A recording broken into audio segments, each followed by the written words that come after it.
Welcome to the Aro Benaiah Show, where we highlight the stories of entrepreneurs and leaders who have built success through grit, skill, and vision. Today, I'm honored to have with me Jeremy Shapiro, a serial entrepreneur, author, and coach who has been helping business owners since 1998 discover their strength, scale profitably, and create the freedom they deserve. He's the author of the upcoming book, Your Business Growth Playbook, and he is passionate about helping entrepreneurs move from endless struggle to build a business that truly supports their life. Jeremy, it's a pleasure having you on the show. Thanks for inviting me on. I'm excited to be here. Thank you. So before you actually more like get started with the various book you wrote and also the various business you actually more like come into being, how was it like growing up for you? Good. I've always had like an entrepreneurial bug ever since I was a kid. I remember businesses from, elementary school years, of starting businesses either on my own or with neighbor friends and all. And there's always been that streak of running a business, and enjoying the benefits that come with that. But I'd say like I really got started with my first, I'd call it a real business, during high school. And that's when it was, multiple clients and actually building out a team of other people working in the company, and really starting to grow a true business from there. Wow, amazing.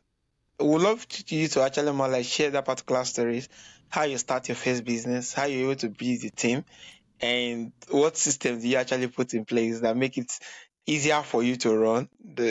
Yeah, just tell us a bit of more like a story on it. Yeah, the systems piece, I love that you touch on that, is so important. Oftentimes when I'm talking with business owners or solopreneurs, they're like the big bottleneck in the business, right? So you can't scale a business if it's just you and only you all the time. Yeah. That's also really stressful.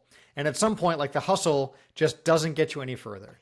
That's something I saw firsthand in my businesses as well. And so at a certain point, you've got to decide like, what are the things I'm doing that someone else could or should be doing?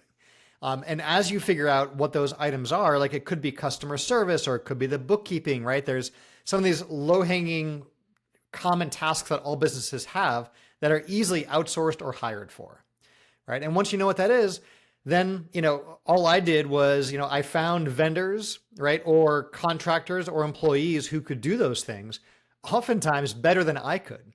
And it's such a relief taking certain responsibilities and tasks off your plate and knowing someone else owns that, runs it, and is doing a great job with it.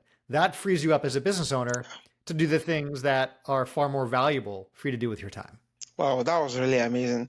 But when it comes to delegation, I discovered that a whole lot of entrepreneurs find it difficult at first. Was it easier for you? How did you able come to kind of overcome the fact that, in quotes, a lot of entrepreneurs have this figure out that I think I'm the only best who could do it the way I actually want it. How were you able to kind of learn to actually delegate and trust the process? Yeah, I think the easiest stuff to delegate is the stuff that you don't know how to do or you're not good at, right? Like we all, I'm sure, have certain tasks within our business that we dread doing, we avoid doing, right? And so those are always the easiest ones to have someone else do because it's just instant relief, right? Then there's the category of things that maybe you can do or clobber your way through, but when you find someone else to do, they can just do a better job, right? The most difficult, but also the most freeing category of tasks to free up are the ones that you're able to do and you're actually good at, right? So you think about like the core service that your business has, right? Maybe you're a plumber and then you went out on your own and you opened a plumbing company, right? And it's just you. Hiring someone to handle the accounting or the invoicing or those things, like that's not a problem. Yeah. But hiring another plumber, someone else to go out and do the work you're already good at, maybe someone who's not as good as you, like that is usually really difficult for business owners to do, right? And this applies beyond the trades. This applies to, all kinds of business models where you're the one, offering a professional service, right? So for those things, it comes down to figuring out what your systems are so that you can deliver a consistent experience regardless of who in the company follows that system, right? And then once you do that, you're able to bring someone on into a role. And here's what's really nice is when you're interviewing, hiring, and onboarding someone, if you already have the system and you know what it is that they're supposed to be doing, it's a much clearer hire and onboarding. That person now knows how to tell if they're doing a good job or not, right? And that's so valuable because you think about a typical business when it's the harebrained, entrepreneur doing a million things and there's fires everywhere, right? they hire someone and just start throwing things at them. And Yeah. that's not a good experience for your new hire. Yeah. So the more well-defined you have those tasks and the more systematized they are, the easier it is to hire and onboard that person. Wow, amazing. Thank you so much for that. I think the fact that you make reference to a process, more like a structure, is speak volume to the fact that hiring is very, very demanding and very difficult when you don't have structure in place. Because Yeah. your employees wouldn't know what their expectation is, and they won't know what to an extent what in quote success means. Yeah. Yeah. So before you actually become a mentor and author, what were some of those earlier jobs you actually had? That actually more like yeah.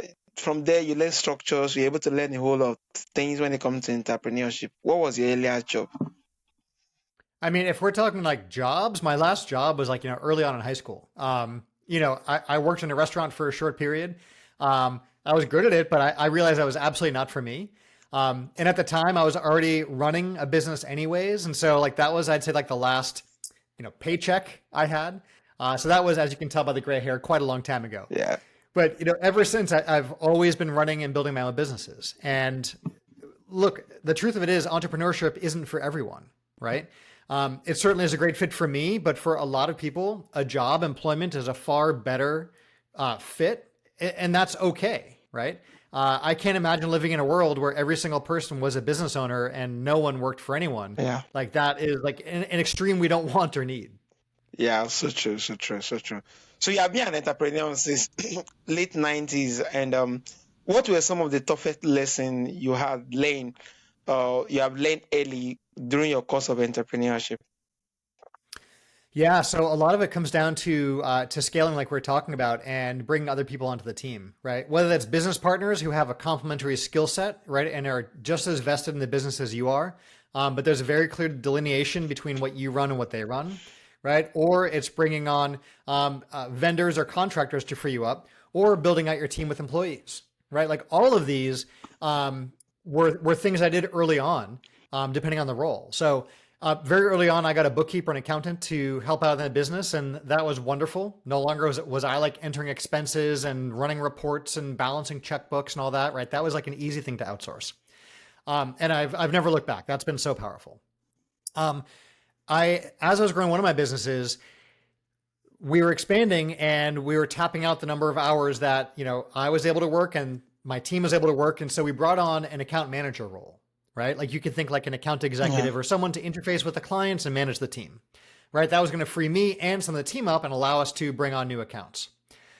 What I didn't do well in that situation is we brought a person on and had a structure and a system, and we didn't message it well to our customers, right? So what happened was we basically told our customers, hey, by the way, you have a new point of contact and your prices are going up. Thanks for your business, right? And that was like really poorly messaged. Obviously, knowing what I know now, we would have handled that so much differently, communicated it better, worked in partnership with our clients, had a smoother handoff. And we could have done that so much differently. But at the time, my focus was on, we're building out the team, and we're expanding the capacity. That communication side was, not where my focus was.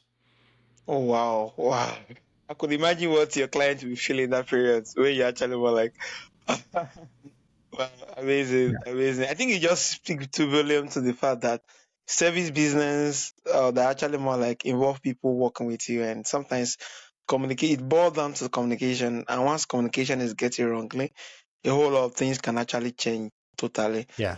Yeah. So many trade people listening to this show starts a business out of their opinion, doing everything themselves. What is the turning point where someone needs to shift from working on their business to working on it? Yeah. So there's a really important distinction there, right? Between the work we do in the business, right? That's the work of the business, the things that, your business offers, Yeah. right? And working on the business, which is the really important work, the strategic work, right? The planning for what your business will become, the creation of systems, the hiring, right? All those things are all the work on the business that let it grow. But so long as you're stuck working in the business, it's really hard to do the work on the business. So one of the best pieces of advice that I have for folks who can't find the time to work on the business, they just keep getting caught up in the fires of the day inside the business, is to block little bits of time, right? Carve that out on your calendar. you'd show up to a client meeting, right? You would go where the work was. You wouldn't miss or be late for that. And yet so often we don't show that same respect to ourselves in our own calendar. So if you block that time, maybe it's an hour a week, right? Maybe it's an hour a day. Maybe it's your first 3 hours of every day. Maybe it's 2 days a month, whatever it is that feels right for you. So long as it's something, block it on the calendar, have a plan for what the work is that you want to do on the business in that time, and have the notifications turned off on your phone, or heck, turn the phone off or put it in a different room, right? No notifications, get down to business and do the work you've got to do on the business with a clearly defined outcome. So maybe it's creating your marketing plan. Maybe it's figuring out your next product launch. Maybe it's figuring out your branding or, your positioning in the market or any of these things, right? That's the stuff you block the time for and you get done, so that way you can get back to doing all the work in the business you're used to doing, but you've moved that ball down the court at least a little bit every single time you block the time to work on the business. Wow, amazing. I think working in the business in this particular scenario simply means executing the various real jobs that need to be done while working on it is setting structures or putting some level of efficiencies that make it easier for the free flow of various jobs coming in, rather than from the fact that you are just hitting as it goes without actually more like putting system in place. Yeah, thank you. So your upcoming book is called Your Business Growth Playbook. What inspired you to write it, and what gap did you feel need to be filled for entrepreneurs? When I've been working with business owners for almost 3 decades now, there's a playbook of strategies I've been using with them to help them get unstuck. And this wasn't codified or written down. This was just all from my experience of work with businesses, right? Typically, business owners find me because they were growing and then they got stuck. The business plateaued and they want to break through and get back to the exciting growth. We love growth in our business, right? Stagnation, you might as well be sliding backwards. Growth is exciting. We love that feeling, right? And yet so many business owners get stuck and they don't know how to move forward. That's so often when founders find me. And so what we do is we look at the business model, and I've got a methodology and framework that I use, and we figure out what are the strategies, what are the levers we can pull on to get the business unstuck and back to growth. And after doing this again and again and again through coaching, consulting, mastermind groups, speaking and so forth, I realized it was time to actually codify this and put this down into a usable playbook that any business owner can pick up, look through, choose the strategy, and see how to implement it in their business, and then rinse and repeat. See, when you take a strategy and you try something out in your business, it may work okay. It may work wonderfully. It may not be a good fit, but we don't know until we try that out in the business. And we can certainly have a short list of strategies we know are most likely to work based on your business model, business type, and so on. And so in the book, I have, an index by business model of which strategies to go to first, right? But we try out the strategies incrementally and we iterate rapidly and quickly on the ones that are working. And once those are more or less on autopilot, we can add on additional strategies. And we get the benefit of these little incremental gains. And the incremental gains is so valuable in business. It's just like compounding interest. For our listeners familiar with that concept, right? When your money earns interest, you then earn interest on not just that original money, but the interest as well. So when we improve our business by percentages, and then we keep doing that, we compound. And that is so, so powerful. Wow, amazing. Compound. I think the fact that you're actually entrepreneurs and you get to work in a whole lot of business just speak volume that you know much of the pain business owner goes through.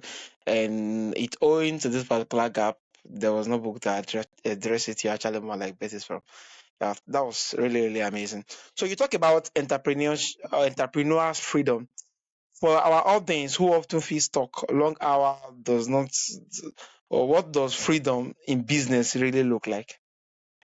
Well, so when I talk about this phrase I love to use, entrepreneurial freedom, really what that means is the freedom of time.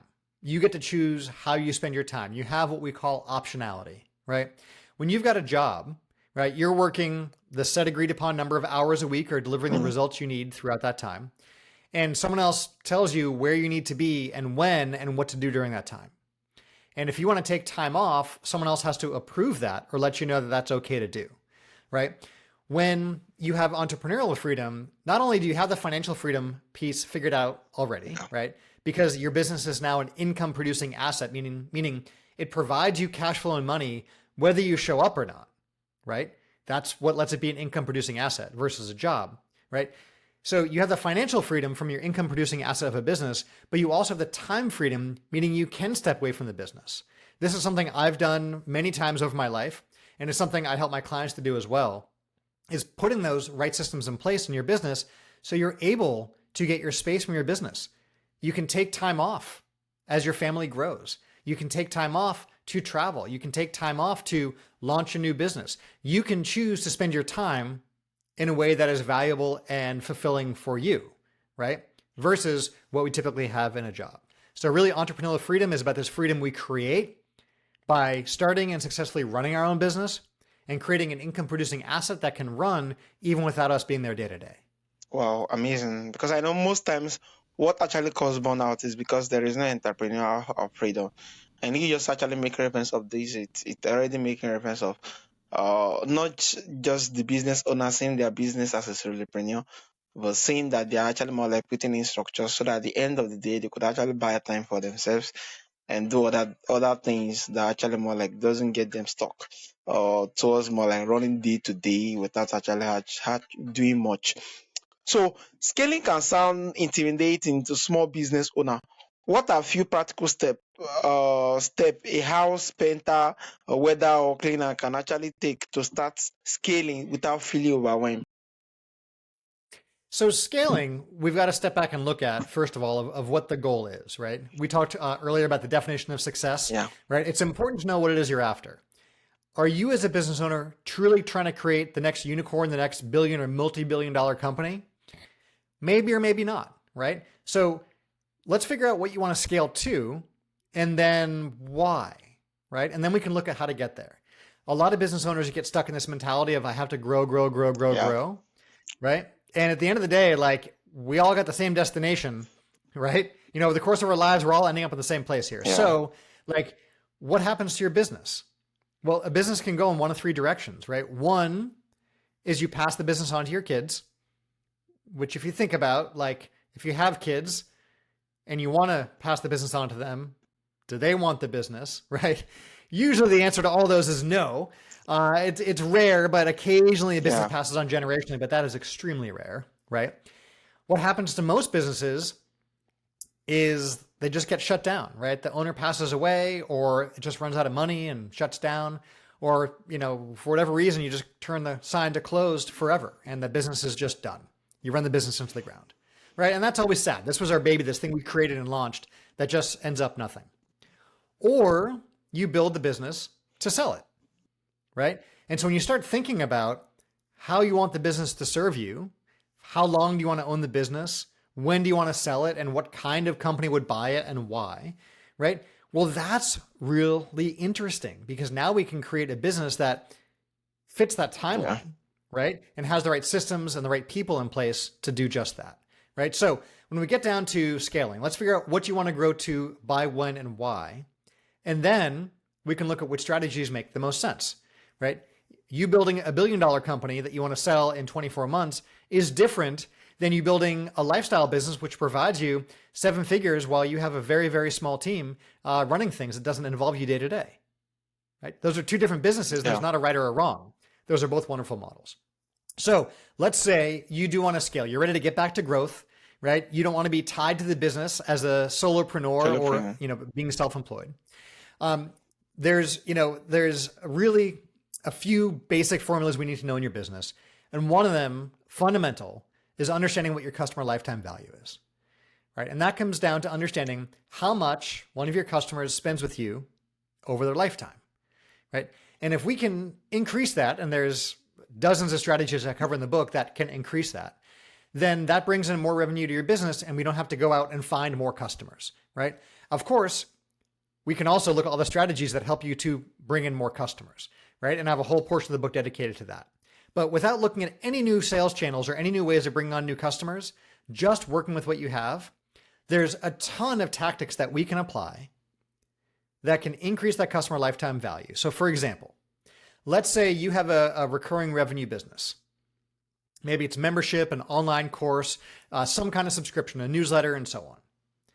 No matter what you do in your business, if it's a continuity business, you have what we call churn, right? That comes down to the customers that leave you in a given time period. You started the month with them and they left during the month. You started the year with them, they left during that year, and so on. That is your churn. So why do customers leave you? What can we do to keep a customer with you longer?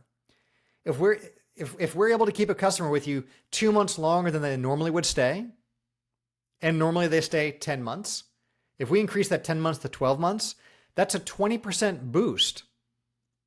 That didn't require you finding new customers. You didn't need to raise prices. We're simply applying proven tactics to keep customers with you longer, right?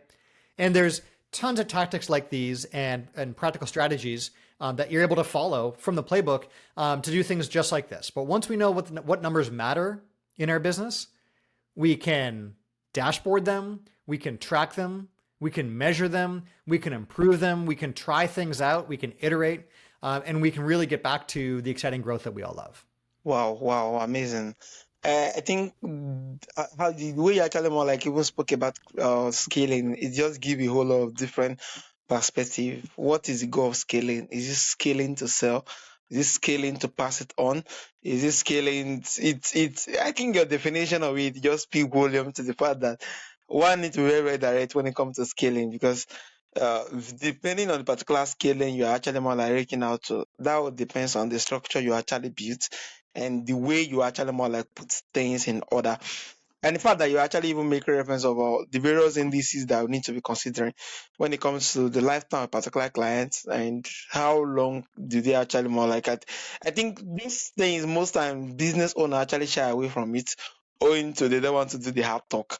And the fact that you're even bringing it up speak volume to the fact that with this now, we can now start ascertaining the various business you are and knowing what lifetime value of each customer hold before you can even be talking about scaling and whether it's possible or whether it's not so much possible in that particular rules. And this particular analysis you just give actually more like just speak volume to it. So you actually mentioned power of cross pollination ideas from one industry being applied to another. Can you share an example on how this has created a grand breakthrough during the course of your reaching out and doing business?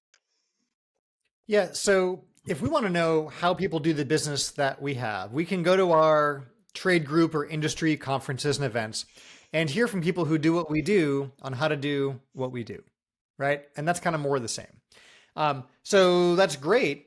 But if you want to find the more disruptive ideas, I find those again and again and again when we cross over between industries or business models. And we're able to take an idea that works in one industry and apply it Mhm. uniquely in a different industry. So, for example, there were two businesses I was working with, and one of them had an e-commerce store. They sold stuff online. Mhm. Right. The other had a brick and mortar retail store where people walked into a physical shop and bought from them in person. Right. Both these businesses were growing. Right. They both had a flow of customers coming in, but they both started to see that stagnation. Right. The plateau that was coming up, where the strategies that helped them get to where they are weren't helping them to grow beyond that. So there's a lot of ways we can approach it, but one thing that was really great in this facilitated conversation was we took a strategy that was working really well for the e-commerce store owner, which was they were doing some email marketing. So they knew every time that business owner sent an email, customers came back and bought, right? And they could look at metrics like earnings per click or EPC to know when they sent an email and someone clicked, how much money on average would come in. That's a really good number to know if you're doing email marketing, right? And so they knew what to write and when to send it and how often to email and the do's and don'ts and segmentation and best offers and all sorts of stuff. This brick and mortar retail store owner was looking wide eyes and taking feverish notes of everything that this e-commerce store owner was doing, right? And then we continue the conversation, and the retail store owner, has shared that not only were they not even getting email addresses from customers, so they had no way to follow up, they were doing like zero email marketing at all. That's why that was so interesting, right? But what they were doing really well was direct mail. They were using the postal service to send out good old-fashioned mailings that brought in new people who'd never heard of the business into the store for the first time, where they were then purchasing. And so they knew how to work with, what vendors to work with and how to find lists and how to segment those lists and what to send out for a first piece and a second piece and what offer got them in and how to track it, right? They knew all that stuff really well because they were growing their business that way.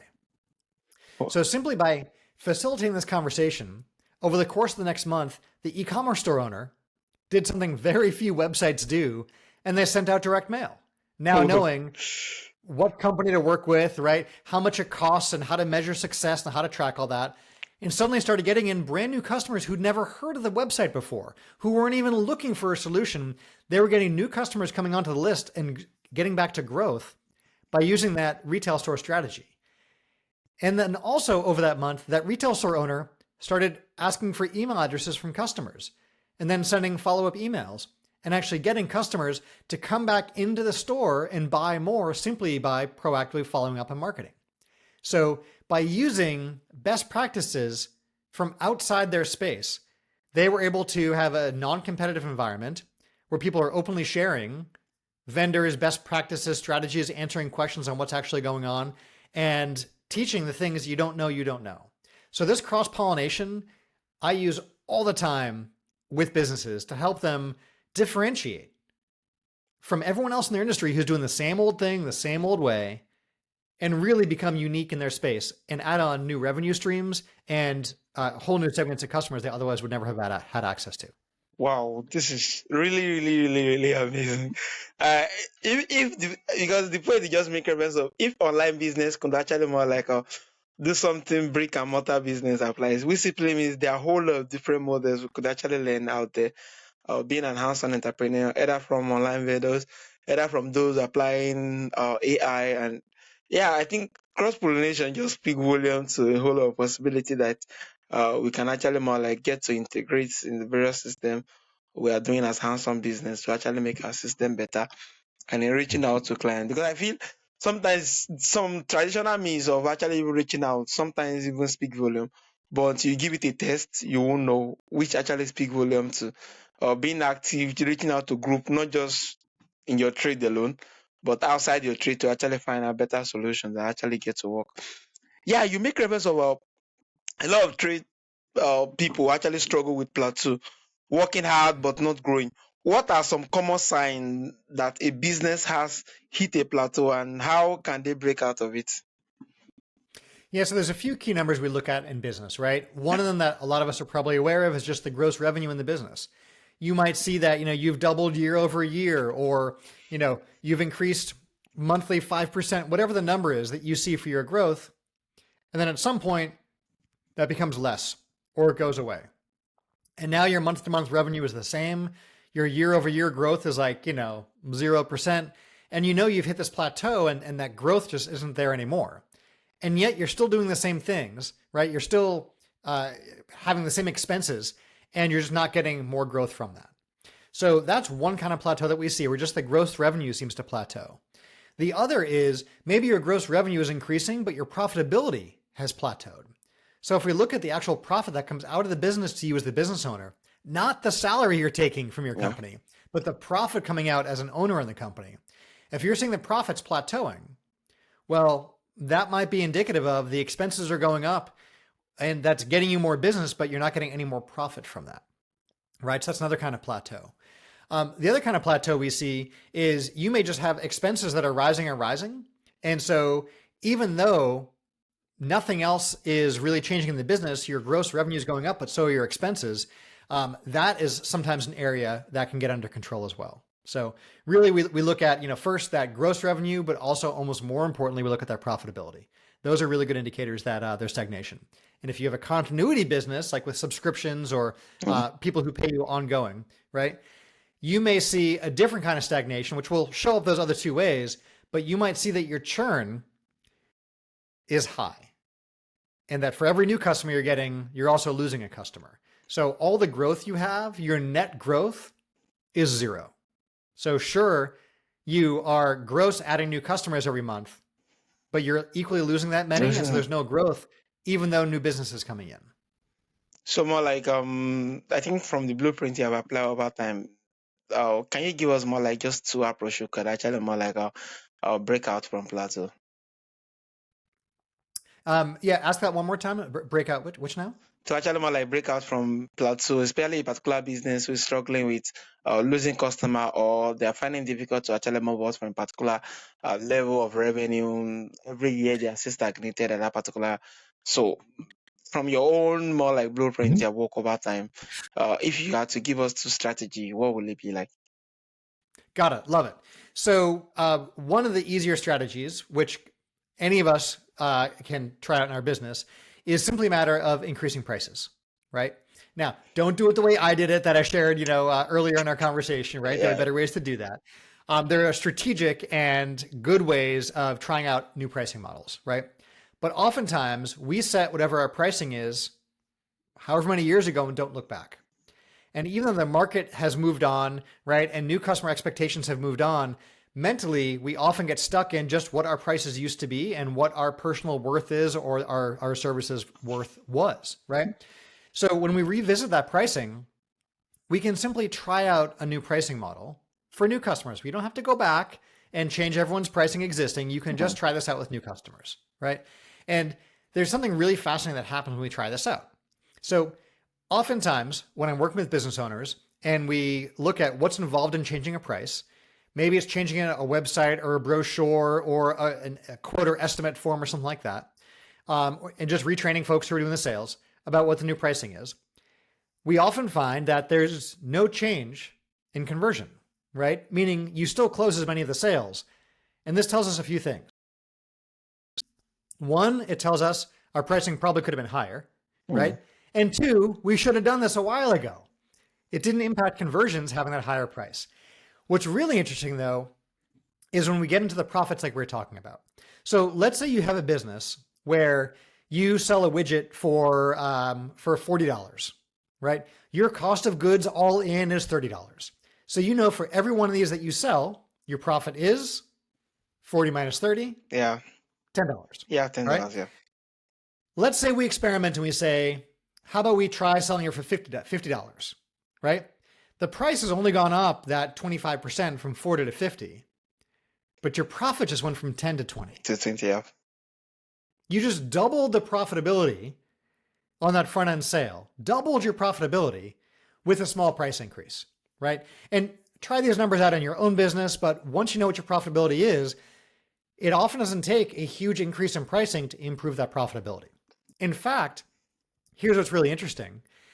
If we have a business that has those numbers and we double our profitability, we could effectively lose half of our new sales to the price increase. Yeah. And we have the same profitability. Yeah. Right? That's half as much overhead, half as much inventory, half as much servicing. All those expenses and things go away, and we're making the same amount of money. So if in your business, whatever your numbers are for how many clients you have, can you imagine if you made the same amount of money you're taking home now, but having to do half the work? Yeah. Right?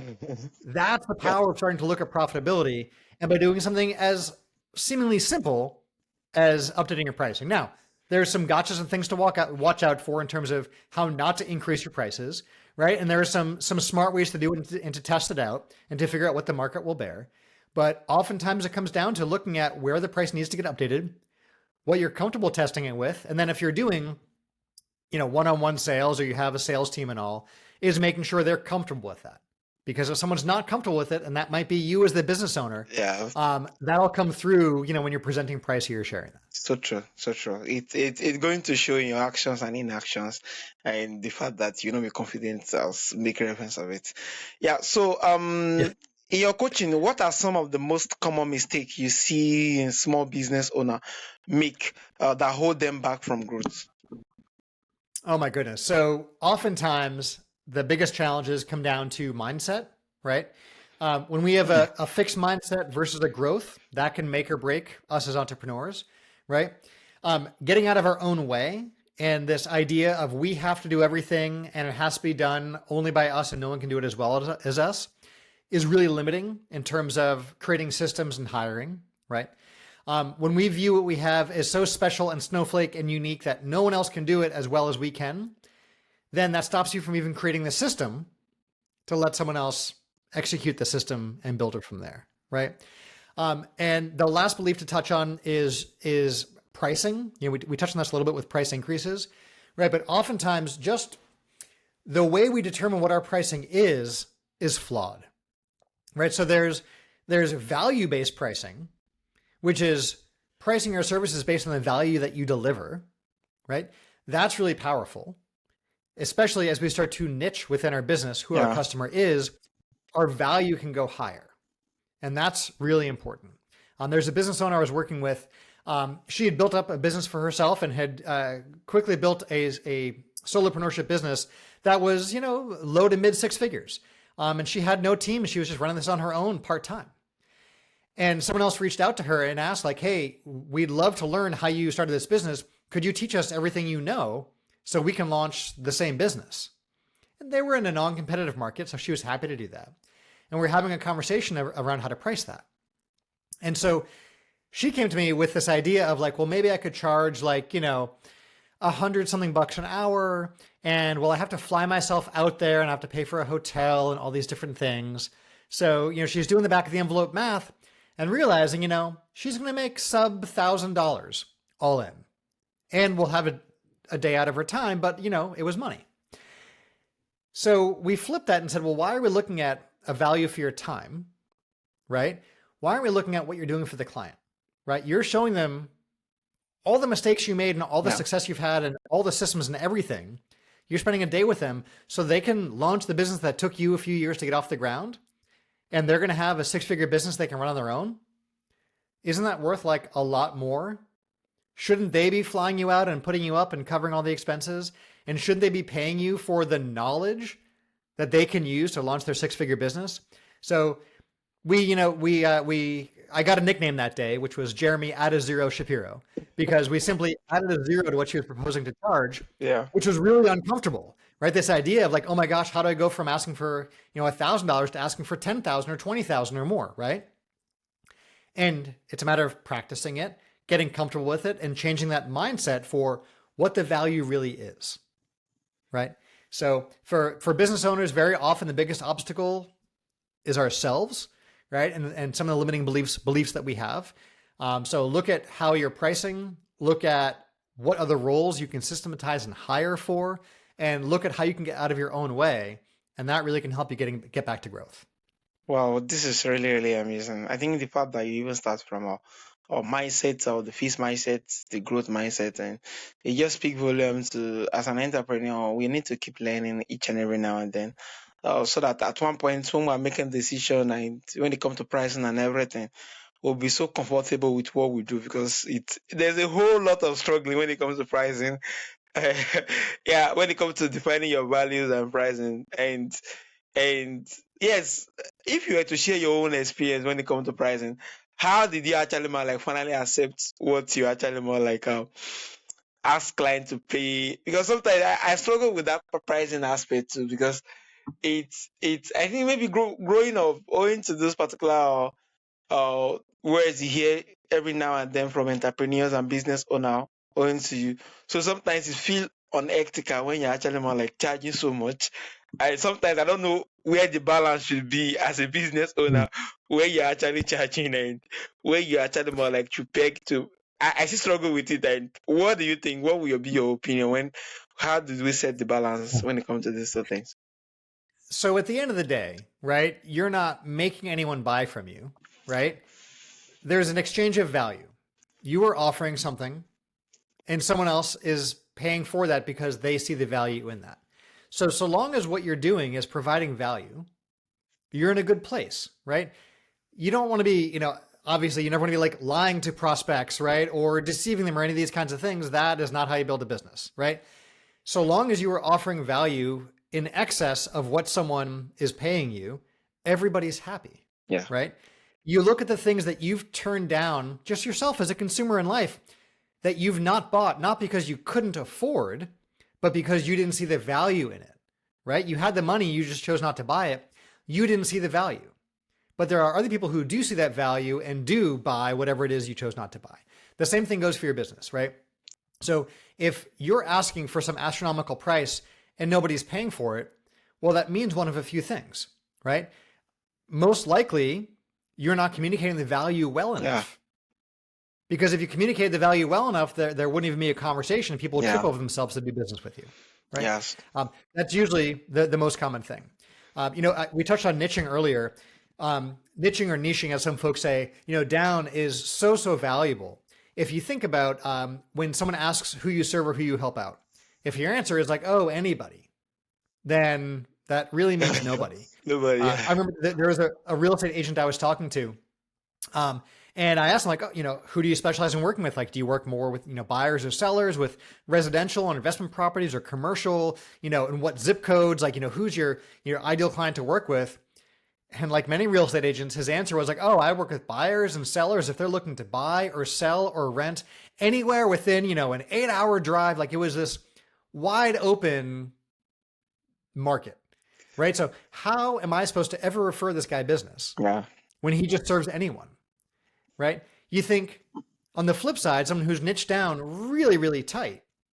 Now I know exactly who to send over to them. It's just like if you were going in and you needed some very serious heart surgery. Do you want the general practitioner doctor who takes care of families and kids and also is a veterinarian and takes care of dogs on the side and is also a dentist, right? You want that guy? Or do you want the person who's like, look, I specialize in cardiac surgery for people of your gender and your age with your health conditions and lifestyle and so on and so on and so on, right? Yeah. You want the person who's a specialist, and you're going to pay a lot more for that because they're offering so much more value by their expertise in you. Yeah, so true, so true, so true. And you emphasize understanding customer lifetime value. Why is it important for small business owner who to actually more like pay attention to in respect of making their decision and making plans? Why is it very important? It's really easy as a business owner to get caught up in busyness, right? You don't have a boss. You can do whatever you want on a given day, right? So you can go launch a terrible idea and not track how bad it is and not know how much it's killing your business, right? So until we start tracking the metrics in our business and then seeking to improve on those and then making decisions based on those real numbers, we're just playing in the game of business and not playing to win, right? So when we dashboard a number like a customer lifetime value, that means we have to go figure out what it is right now. And we also have to regularly figure that number out. That also means we can look at the changes we make and see how that impacts our customer lifetime value, right? How do we know if a new product is successful? How do we know if a price change was successful, right? How do we know if our churn reduction efforts have made a difference? How do we know if any of these tactics work? We've got to look at our customer lifetime value, our gross revenue, our profitability, right? All these things can give us an indication on how our business is doing. Only then can we improve. I'm an avid cyclist. I love riding bikes. And in the world cycling scene, there was the British cycling team. They were terrible, right? This team was like just terrible in the world scene in terms of their performance. And they got a new manager who came in that was running things.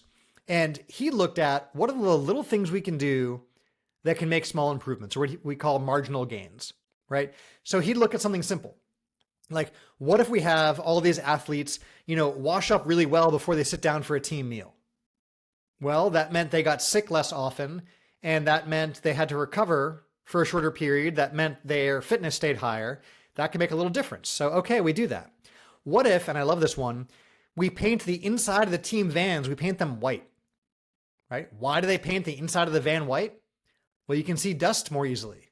And if there's dust, you can get rid of it. And if you get rid of it, it doesn't get in the parts and the components and gum up the equipment and get in everyone's lungs and all the rest of the stuff. And so now our equipment stays in better working order, right? So we try that. So there's tons of these things he tried out, looking for just these little marginal 1% gains, right? Now look, some of these things end up, giving you a 20% gain, right? That's great, right? Some might be at 10%. Some might do nothing, right? Some might actually harm, right? But we don't know until we know the numbers that we're measuring in our business and we can look at how our change impacts that number. But until we're trying out new tactics in our business, until we're leveraging a proven playbook of things that we know have worked for others before, we're not playing the game. The business is just running without us at the helm. So know your numbers, experiment often, fail fast, but find those marginal incremental gains. Wow, find the marginal. Wow, this is really really profound because I think if business is viewed as a specimen, more like as a particular experience, I think entrepreneurs will be actually more like will be more curious to actually sit down to view what make it grow, what make it scale, what because the way you just make reference of it, you actually more like make reference of it that we should see it as a practical so that the various inputs, the various things that actually more like put into place can actually be traced, can actually be those numbers could actually more like be looked at so that we'll know what brings those change we desire and know how to double down on it towards bringing more desired results. Yeah, thank you so Yeah. much. So storytelling often feel like a big often feel like a big company strategy. How can a local plumber, tilers, and painters use storytelling to build trust with clients? Yeah. So when we when we're out there working with clients or prospects in the trades, right? A lot of your prospects are looking for experience and expertise, and one of the best ways to share about experience and expertise is through storytelling, right? Yeah. So when you're able to share a recent story about a customer of yours you helped, that's really valuable for them, right? When you're able to talk to a homeowner about a painting job you're going to do and how you just took care of this other house and they're able to turn that rental unit into a rental faster and get a tenant in there, or they sold it for more money because of how great it looked, right? That's valuable. You're showing value in the work that you do, right? When you're able to talk to someone about how, there was a plumbing problem and that, when you proposed the change that you were talking about helping that prospect out with to someone else, wouldn't you know how much that ended up saving from a huge problem that they almost had later on that you're able to help them avoid that would have been far more costly, right? So you're able to use storytelling illustratively and show others' success and others' experiences, and people see themselves in that state as well. Like, oh wow, if you did this for those other customers, you have the expertise, right? The wisdom, you know what you're doing, and I could be just like them too. Wow, amazing, amazing. Thank you so much for that. It has really been an amazing moment, actually, more like having this conversation with you, Jeremy.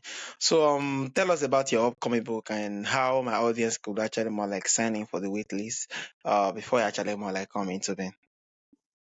Yeah. So your business growth playbook is my upcoming. Excuse me. Your business growth playbook is my upcoming book, or by the time you're listening to this, you can go buy this online. And it really is the 30 years of my experience in working with businesses put into a practical playbook. I don't know about you. There's so many business books I've read that tell me like the why, right? And they get me excited about that. And maybe there's even the what, but then they leave dangling the how. And that always frustrated me as a reader. So it was really important to me that this playbook can be used just like that. You can flip open to a tactic you want to use. We talk about exactly what it is and how to do it and give you the directions so you can go implement this in your business today. And that's what the playbook comes down to. You can, read it literally front to back. You can just go to the index by business category and jump to the strategies that are of most interest to you. Ignore the rest. But either way, it is a practical, tactical, hands-on playbook that you can use in your business. And if you want to check out the beginning to the book and get a bunch of great tools and resources we have, yourbusinessgrowthplaybook.com has all that. You can just click to download the introduction and opening to the book, as well as some tools and resources we have available for you as well, so you can get back to the growth that you deserve. Amazing, amazing. Tell us about how my audience can actually reach out to you to do business with you and to connect Mhm. with you and to learn more from you. Which other platform? Yeah. You'll most likely find me over on LinkedIn. I'm just Jeremy Shapiro there. But yourbusinessgrowthplaybook.com, that has contact info, everything else you need, a ton of great resources available there as well. But all of it is around helping us, fellow business owners, founders, entrepreneurs, get back to the growth you deserve. There are proven ways of others who've been down this path before and have done it, and you can too. Wow, thank you so much, Jeremy. Thank you for sharing such powerful insight and practical advice with us today. Your perspective on moving beyond hustle to building freedom field business is exactly what so many of my listeners need to hear. For those who want to dive deeper, make sure you check out Jeremy upcoming book, Business Growth Playbook, at yourbusinessgrowthplaybook.com. And to our audience, thank you for turning up to the Aro Benaiah Show. Remember, whether you are painting, building, or growing, Your work matters, your stories matter, and your future is in your hands. Thank you. It's good to have you on the show. Thanks for inviting me on.